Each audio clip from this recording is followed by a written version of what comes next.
Welcome to the Leadercast podcast, a weekly deep dive into the stories that transformed our guests into leaders worth following. I'm your host, Joe Boyd. If you've been enjoying the podcast, thank you so much for being a listener. One simple thing you can do to help us out is give a review wherever you listen. Today's guest is Matthew Wengerd. Sometimes what happens is you get asked to go speak at a convention for DJs. And then right before you speak, someone else speaks to the DJs. And you're like, I gotta have this guy on my podcast. And that's why Matthew is here today. He's the CEO and founder of A Fine Press Stationery, which he says is stationery for brave and daring individuals and brands. It's a fascinating conversation, especially if you're an entrepreneur right in the middle of starting a business. You're gonna love this stuff. Here's Matthew. Matthew Wengerd, welcome to the Leadercast podcast. So excited that you're here. This is awesome. Thank you so much. I'm so excited to be here. I'm excited when we have the podcast going again. So sometimes I'm just going to run into people in the real world and want to talk to them. And you're like the first official accidental real world meeting person where I'm like, I love that. That's exciting. And I never thought I would be a keynote speaker at a convention for DJs. But that's where we met because we both spoke at a DJ convention. It is. So I will say I did wind up having somebody come up to me and go, man, I did not think I was going to get anything from some dude that makes business cards. It was pretty awesome. So, the three leaders of the DJ Collective, Brian, Joe, and Jason. Brian's been a friend of mine for a few years. Actually, we met through one of my mentors. And Brian is he is like the creme de la creme of luxury event DJs. And we've kind of gone on the journey of understanding our own businesses together. Yeah. He's in a coaching group that I'm a part of. And it was really interesting because when I joined that group, I was just so green and every call kind of hurt. It made my brain hurt to try to reframe things and adjust. And I remember getting off all those calls and just being like in tears.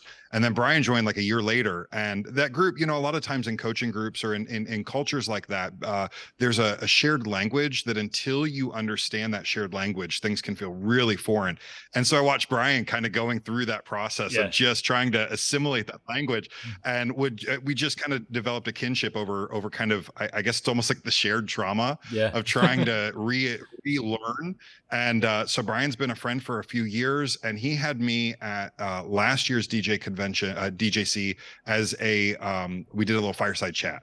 Gotcha. And he trusted me enough to have me be the first speaker this year. And I have to tell you, walking off stage was when I realized how big of a deal it was that he advocated for me to be the kickoff voice of this thing. It was pretty awesome. Well, I wish I could say every time I get to speak somewhere that I listen to every keynote.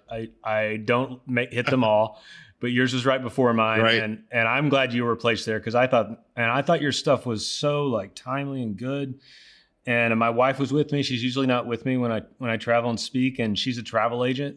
Yeah. And it was weird how we're at a DJ convention and you're talking about what you do, which we'll try to explain in just a second. I'm still not sure I totally get it, which has nothing to do with travel agencies.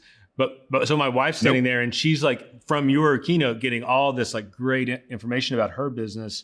And that's when I just realized, and for me, the stuff you were talking about applies across the board. But we probably do need to start and just figure out what the heck do you do? And how did you get there? Could you just kind of explain that so folks know where we're starting from? Totally. So the thing that I've kind of wound up in is I have this little company where I make what I refer to as holy stationery. And my dad is a retired Pentecostal pastor. I tried every other word than before I got here, but golly gee, stationery just doesn't carry the same weight. And so I make kind of these ultra luxury communication experiences for brands and for businesses and for people having weddings and birthdays and stuff, where I am both the creative and the producer, which is where a lot of my journeys come from. And I got here, the route is really crazy. All of my education's in music.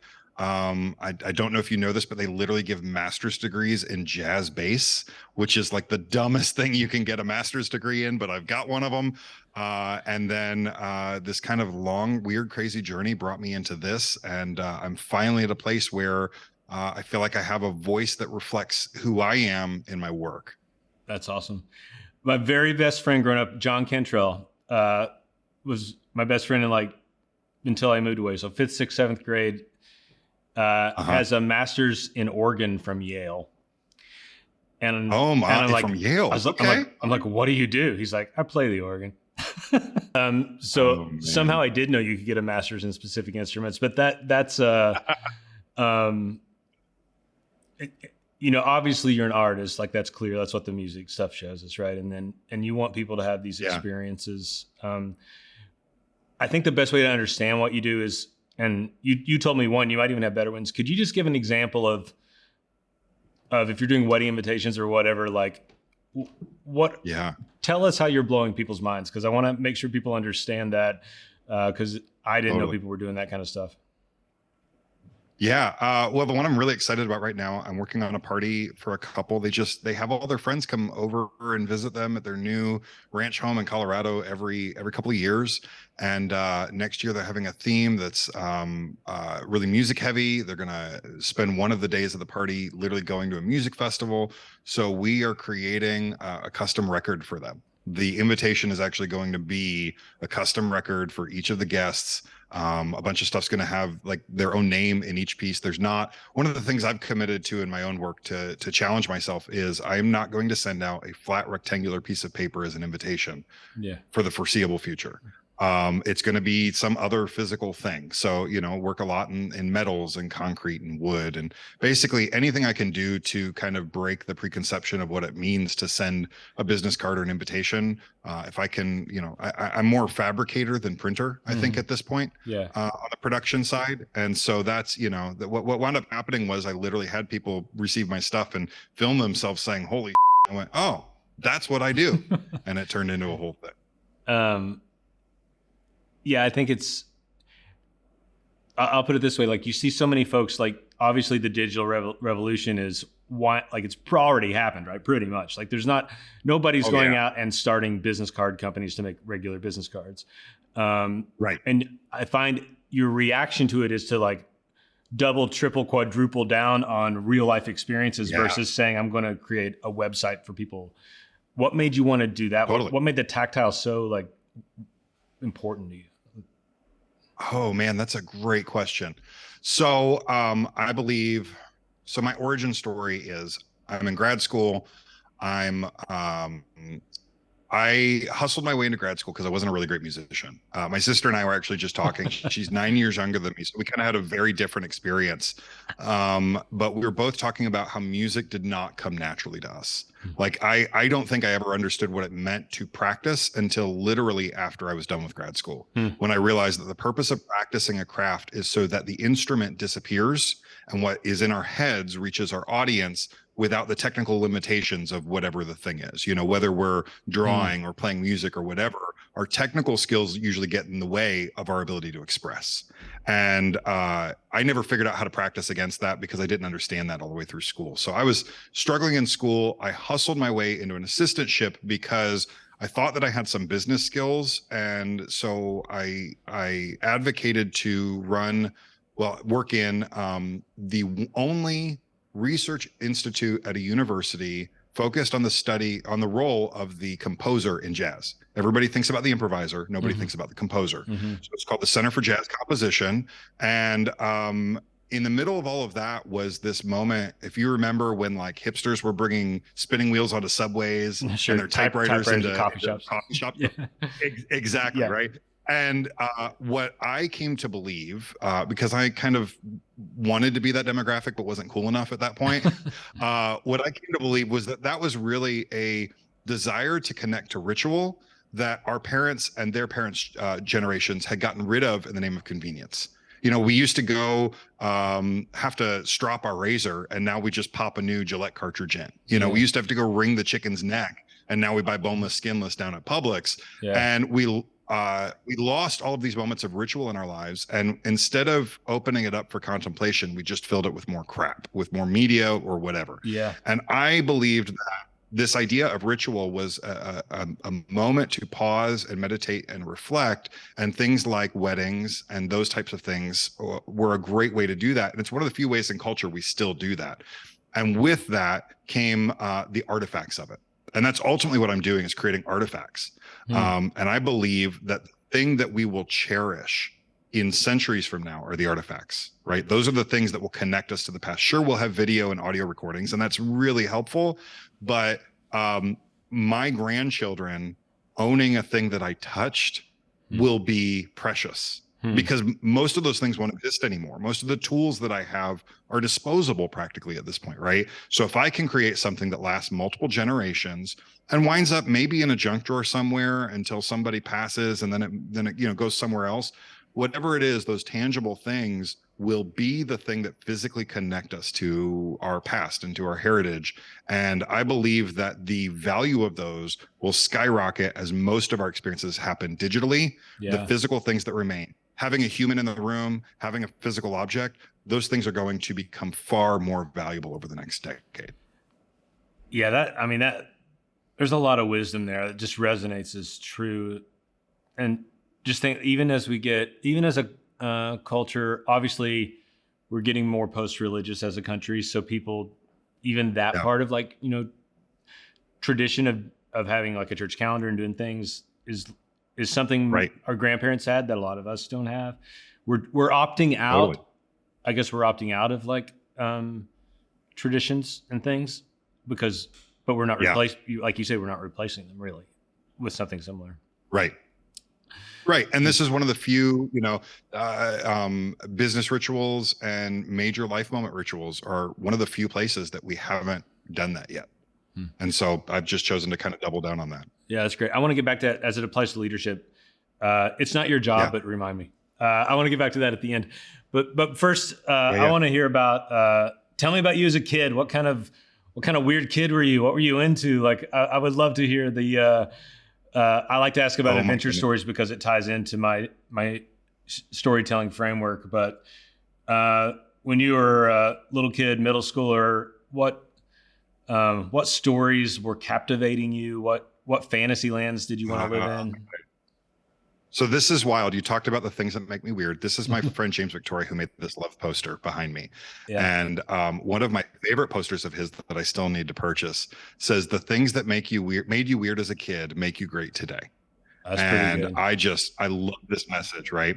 And I haven't thought about that a lot. I grew up, like I said, my dad was a Pentecostal pastor, and I grew up in the parsonage and grew up really afraid of consequences, which I think is kind of part of that Pentecostal bringing, right? You're afraid of hell, and consequences become a thing that hangs over you. So I've always been cognizant of boundaries and consequences. And I remember the neighbor in the other parsonage at that time, I think they were like the groundskeepers for the church. They had a kid that was a little bit younger than me, and him and his older brother and I built a fort in the woods behind the church. And we go out there, and I don't know, like it literally was probably maybe 5 feet off the ground, but it felt like we were in the tree canopy. It felt like we were just rock stars up there. And I remember one time they brought something which probably now was probably paint thinner, and we were going to have a little fire in the fort. Okay. And I didn't know any better, and they lit that crap on fire and then knocked it over. And just the idea of burning down all the woods terrified me. Sure. And I don't think I went back into those woods for like a year after that. Okay. So I've actually kind of been unpacking all this lately, is like, what has fear of consequences changed about me, and how can I reintroduce the adventure of that back into my life? Yeah. It's what I've been working on in therapy, Yeah. Oh, good. What was drawing you back so you had this fear of consequences, but what was, for lack of what we were saying, what was calling to you as a kid? Like what adventure did you sort of want to go on that maybe you wouldn't even tell anyone? What was going on in your heart as a kid? My goodness. As an Enneagram 7, it is always about discovery and seeking pleasure. Yeah. And for me, so I think that, I'm one of those hyperfixators. Uh-huh. And so it would change every 6 months or a year. Yeah. I had, like most kids had an astronaut phase. I had I learned every single thing I could about what it would be to be an astronaut in 6 months, and then forgot about it. Yeah. But for 6 months, I was going to be an astronaut. And then it was, I don't even remember all the different little things, because I think what ultimately they were all in search of was just this moment of discovery. I was always looking for discovery. I think for me, the ability to find some little new thing and integrate it in a new way, because I really do believe there is nothing new under the sun. Mm-hmm. And so it's all about interpretation, right? What would it look like for me to discover this thing? I remember contextualizing, like learning about Europeans discovering America, and the context of, like, they didn't actually discover it, they just found it for themselves, right? But it had been discovered already. And the idea of understanding heritage and what was, and contextualizing, I think, is ultimately the thing that got me really excited. But I would have had no words for that at all. Sure. Yeah. I just love, I always loved seeing how things interwove. This is probably the most, like, banal thing you can imagine. But when I started college, one of my jobs was I did overnight tracking of freight for a logistics company. And the most fascinating thing in the world was just recognizing that I was this tiny little cog in what made commerce in America work. And literally, like, the coolest thing I ever did in that job was I booked a private jet to move a $300 piece of rubber because it needed to go to an automotive plant where the whole plant was shut down because the belt was broken. Yeah. And someone to, 18-year-old me contextualized, this is literally costing this company millions of dollars per hour because this thing isn't there to help them. And for $30,000 to move it across the country, that's nothing. Making those connections has been the thing that's fascinated me my entire life. And so I was always just kind of looking at how things could connect, and was less interested in one particular thing than in trying to understand how they all work together.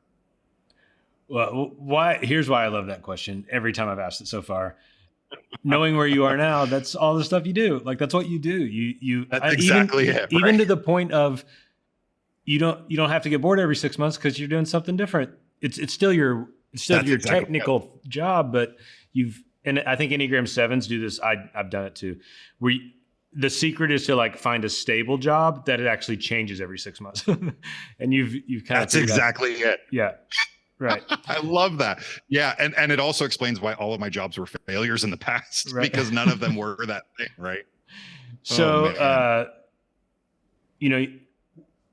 back to the story motif. So I love to talk about dragons. That's the word that works for me, because all great, like, fairy tales have a dragon standing in the way. So if you just imagine that those things you wanted to do as a kid, what you had in your heart and your mind, where you are now, you talked a little bit about your musical experience, but what dragon was standing in the way that you had to slay, that you had to get over to get to where you are today? I love this. 100%. This was fear of failure. 100%. Okay. Which manifested itself for me in I could not see possibility outside of the jobs that I had. Mm-hmm. And so what that looked like for me, after grad school, I worked 3 different jobs, and I think each one lasted like 2.5 years. Mm-hmm. And I would either just get so itchy, I just had to get out, or in the last case, I got fired. Yeah.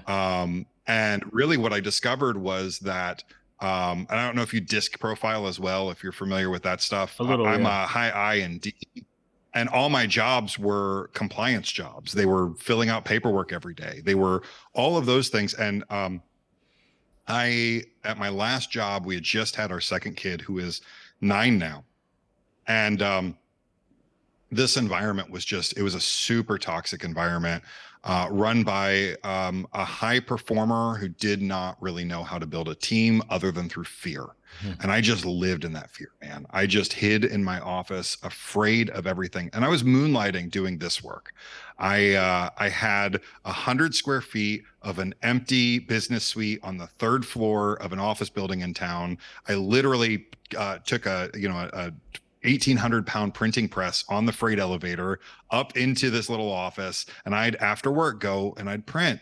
And I was terrified of stepping out on my own and having to rely on myself for the income. Yeah. I believed in myself, but not enough to do the work, and was just completely terrified, again, of the consequences of making that decision. Yeah. What would happen? I couldn't see I could see the possibility, but the consequences loomed so much larger. And so it actually took me getting fired from that job and kind of going out. And I had some wild things happen when I interviewed for some jobs and tried to make some things happen, and then realized like there was nothing that I was going to succeed at that could support my family and alight my soul other than this thing. At least at that moment. And so I just kind of doubled down on it and found a couple voices that helped me pivot from my understanding of the world to one that allowed me to do the work and do it well. Yeah, that's and what it was gonna. terrifying. I wanted to ask that because usually the universe has a way of, when we make that decision or we're about to make it, a new voice usually does come in, or someone who's been around starts to say things. You clearly know who that was. You had like mentors or voices in your life at that point. There are two of them. Yeah, there are two of them. One is this guy, James Victoria, who's a graphic designer in MoMA, all this kind of stuff. He a few years ago moved from Brooklyn to just outside of Austin for a whole new kind of life. He taught at the School of Visual Arts and all this kind of stuff. And his message, it's things like he would quote the Bhagavad Gita, paraphrase it, where it says, you are not entitled to the fruit, only the labor. Right. And this was a hard thing for me to understand because I had a framework that was like, you work for results. That's what you live for heaven. You work for results. Like it permeated every bit of my being. And I was far more interested in destinations than I was the journey. And so I was really impatient. And so James really taught me how to slow down and be patient. And also, if you look at James' work, I did a couple prints of his. This one, you don't have to know, you have to trust. And then another one that says done is better than perfect, which I'm really proud of, having gotten to print for him. If you look at his work and like, this is really sloppy. This doesn't look like modern graphic design at all, right? But James was the first person that taught me that you can have a singular voice and draw people who are interested in that voice and just not care what the other people think. Like, we cannot be for everybody. We can only be for somebody. James was the creative version of what Seth Godin was saying around the same time, because I'd always been a Seth Godin guy. But sometimes I had a hard time really applying that to my own life. So James came by and had a language that helped me understand why I felt compelled to create and how I could talk about my worldview in a way that would draw the right kind of clients to me. And then what it really took. So, because of how I grew up, we were just kind of as kind of lower middle class as it gets. Like, we did fine, but I wasn't exposed to the kinds of people who would later turn into my clients. I didn't know. So it was hard to understand a worldview where my clients drive cars that cost more than my house. I didn't really understand their pain points. I didn't understand any of those. And what I realized is I didn't understand how I was talking about how the way that I was talking about my work was betraying the quality of my work. And what that looked like was things like, if a wedding planner would come to me and say, hey, I think I have a client for you. How do you like to work? The people pleaser in me was like, how do you need me to work? I'll do whatever it takes. And what I realized, and this was the second mentor, was a friend named Sean Lowe, who runs this little empire called The Business of Being Creative. And he works primarily with event professionals and interior designers. And what Sean helped me realize was that by trying to please these people, what I was saying is, there's nothing that I stand on. I don't know how to get to my best work. I don't have any convictions in my process, and you can't trust me. Right. That's all those things said. I thought that I was being accommodating and helpful. And really what I was saying is, I'm inexperienced and don't know what I'm doing. And so Sean has really helped me learn to move into a space where so the way I talk about it now is, I have learned what it takes to get to my best work. And here are the boundaries around that. I will be accommodating in everything else, but in these 3 or 4 areas that it takes to get my best work, I know that it would be immoral of me to take you on as a client if I couldn't produce my best work for you. So if we can't agree on these boundaries, I'm not a good fit for you. And Sean has really kind of, that was the group I was in with Brian, or I'm still in with Brian. And like I said, I literally, the first year, I would hang up from those calls literally in tears, because I couldn't shift the way I thought about my work. Like, I only saw the world as humility and arrogance. I couldn't really understand confidence in the middle, right? Yeah. And that was a real struggle for me. And the minute that I started to latch onto, I can be confident and authoritative while still being humble and still being here to serve, that opened up a whole new world for me. Yeah. That's all such good stuff. I mean, the entrepreneur in you is I see how it took years to be awakened in ways, for sure. Yeah. But you definitely think like an entrepreneur. And I think not, the Leadercast community, there's tens of thousands of people in our community. And what's great is we're all across the board. What we have in common is almost all of us are actively leading like real people. But some of us in the community are in startup situations. We're entrepreneurs, we're hustling, we're grinding. Others of us are in huge corporations or government agencies. But if just speak for a second to, I wonder what your best advice is for someone that's in a situation similar to where you were in, where you just know your heart kind of knows you're supposed to go do this thing, but your head is saying, don't do anything stupid.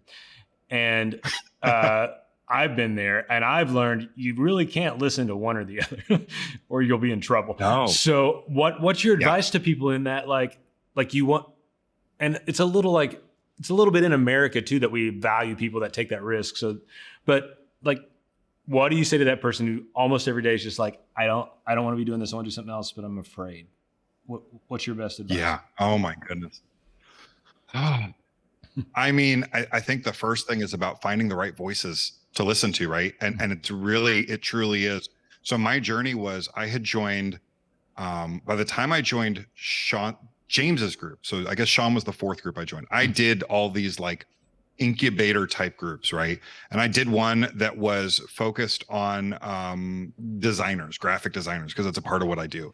And they didn't get some stuff right and they got other stuff right. And then I did this other one that was about entrepreneurship, but they didn't understand creativity or the luxury space at all. And so they couldn't help me with these other things.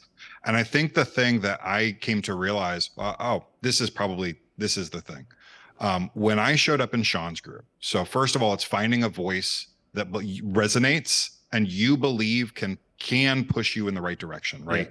A lot of us find that in authors or in leaders who are doing things like podcasts or coaching groups. The next step, and I think the thing that was most crucial for me, the reality is when I joined Sean's group, I joined it because I had heard his voice. I knew his perspective as best as I could understand it at that point.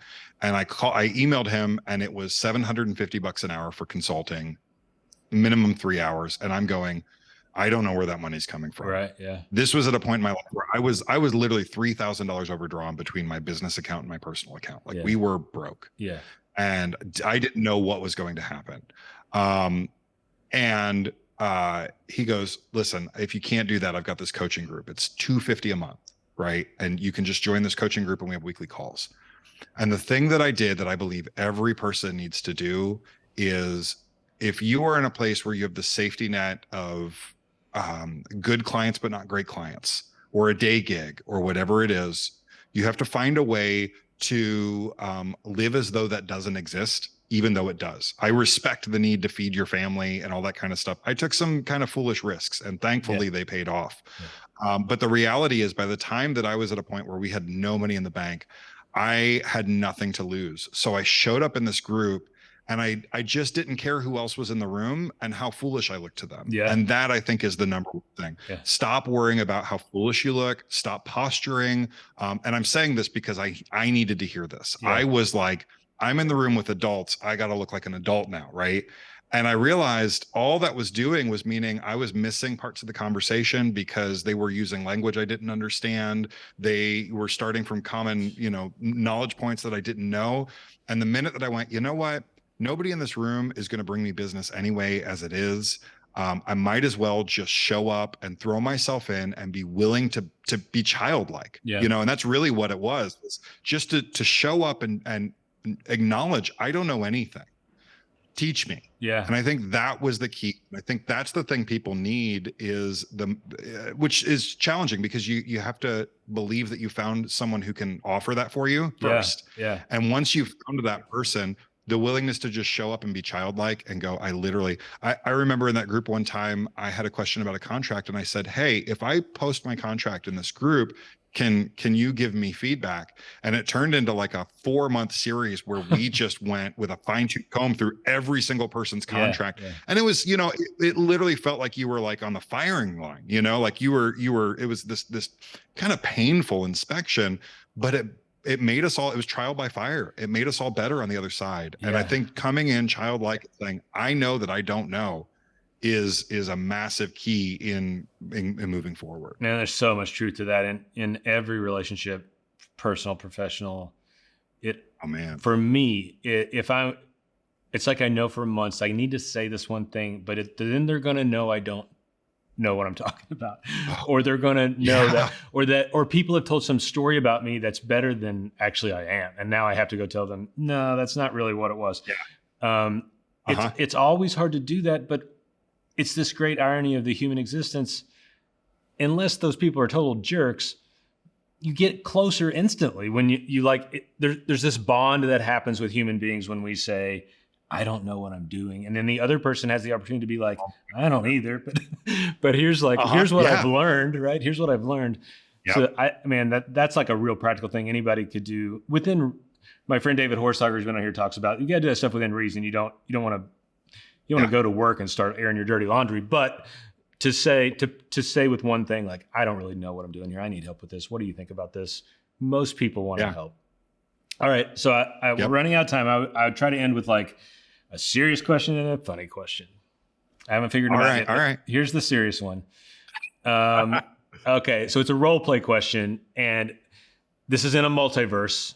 It's somewhere else. This isn't, okay. But let's say you right now were hired by a company with, let's say, 500 to 2,000 employees, which is a lot of folks that listen to this. And they bring you on because I would hire you for this. You might hate it, but I'd hire you for this. That through the pandemic, we became a remote office. And we used to do meetings together. We had opportunities to do things like give people artifacts at work, to teach them things, face-to-face stuff. During the pandemic, we got we went remote, and a lot of folks also went like international, like hired people in other cities, and they'd never done that before. Not totally thinking through, okay, that means we're remote forever and ever and ever. And we can't afford to fly we can't afford to fly 1,500 people in for our staff meeting. You get hired to make that virtual reality more real, more tangible. Yeah. Oh man. I know I'm asking you a lot, and you probably should get paid as a consultant for this by all these companies. But what's the first thing? What's the first thing you would think about? Like, I got to make this virtual world tangible, real. Where would your head go? Yeah. So I'm going to completely juke you on this and say that the thing that gets those things to happen, because I've actually done a few of these, is if they all have the same physical, tangible thing while they're experiencing each other virtually. And so what that looks like is literally mailing everybody, shipping everybody something. And it could be as simple as a $5 gift that they all have in their hands. It could literally be like party noisemakers, right? Yeah. Give them all those noisemakers so that at moments together, they just have this moment of connecting over the thing. And let's be real, like, you're going to have some of your culture, they're just going to be making fun of the thing the whole time. Yeah. But that's going to build solidarity between that culture, that they're, God, what are they doing making us spin these things for? That's still creating community and culture. The more that you can invest in that, the better. Have you ever read John Ruhlin's book, Giftology? I have not, no. I should. This book is incredible. John Ruhlin boggled my mind. I sold Cutco as a job for like 6 months. It was horrible. I know a lot of people who have done this. Yeah. Cutco is a great company, but if you don't know how to be a salesperson, it really sucks. And John Ruhlin, instead of selling to his friends and family and trying to sell these knives, he goes, let me make this a corporate gifting program, and turned into the #1 Cutco salesman in America, and wrote this great book about the power of an impactful gift. And so I do believe that the way to make a virtual experience better is to create a tangible expression of it that's related to it. And I think that the more intentional you are about it, where it's not just a hat or a t-shirt, but it's something that you can tie into a moment of community, I think that's the thing that makes that happen. And I've done that for 3,000 and 4,000 person companies where we're sending a gift box that's just got 2 or 3 little things in it. Doesn't cost a ton of money. It costs way less than having the meeting in person. Right. You got to compare it to and that, it gives right? Yeah. everyone exactly. Yeah. And it gives everyone that shared experience in their own space while they're trying to build community. And to me, that's the winning ticket. I love which that. is also a little selfish. I can sell that too. So sure. No, that's great. That's what I wanted. Look, you're already out of a job at that company. You can go back to your job. You fixed it. Way to go. All right. We'll fix it. All right. This isn't, it's not funny necessarily, but, if, I don't know much about jazz. I told you I'm a comedic improviser and I'm fascinated in the jazz improv. Yeah. But, if you could take me anywhere in the world to just let me experience what you think is the best of like kind of jazz culture right now. Oh man. Where would we go? What would we listen to? What would we drink or eat? Oh, that's a really great question. There are still a small handful of clubs in New York that have the heritage. Mm-hmm. And I think that is probably a first primer for anybody. I don't even remember which clubs right now are open. Yep. The pandemic kind of changed a lot Right, of that. Yeah. But there is something, if you've never experienced one of those kinds of jazz clubs, the thing that's beautiful about that is I don't think people realize how small they are. Yeah. And like you can be sitting at a table and your elbow is like in the drummer's leg, the horn is literally above your head. Yeah. And there's something about the energy in the room in that moment. So jazz for me is very much a communal thing. It's a great drink and energy in the room. If you are looking for what's happening technically, Japan has some of the most amazing musicians coming out right now because they're really focused on kind of the tradition, the post bebop era, really classic stuff. And then the reality is what looks like modern jazz in America is really a lot of like hip hop and club music hybrid that's happening. Mm-hmm. And there are just a ton of incredible acts doing that. But I think the beautiful thing about jazz is even though it was America's art form, it's become this beautiful multicultural thing, and you will find pockets of it in every town in America. And it may be in somebody's basement, but you're going to find it somewhere. And that's what I would seek out, is all the little weird things. All right, good. Well, now that we're friends, I guess we got to figure out how to get to these places. So that's awesome. We need to do that. I love that. It's not hard to get 2 Enneagram 7s to go on a road trip. Man, thank you so much. Hey, if someone out there may want to like get in touch with you to talk business, so what's the best way for them to get in touch with you? Yeah. So I am at A Fine Press on the socials. Instagram's a great place. I teach creatives how to get paid for their creative work. You can go to finepress.com/for-creatives. And I am relaunching my YouTube channel to tell these kinds of stories. Okay. I used to do a bunch of sexy press videos because I got all the printing equipment, and instead we're gonna talk about the things that make creative work profitable and impactful. So I love it. Well, welcome to the Leadercast community as a contributor, and I will find more ways to get you on because you have a lot of wisdom to give all of us. Thank you so much for your time, Ed. I appreciate it so much. Thank you. All right. We'll talk soon.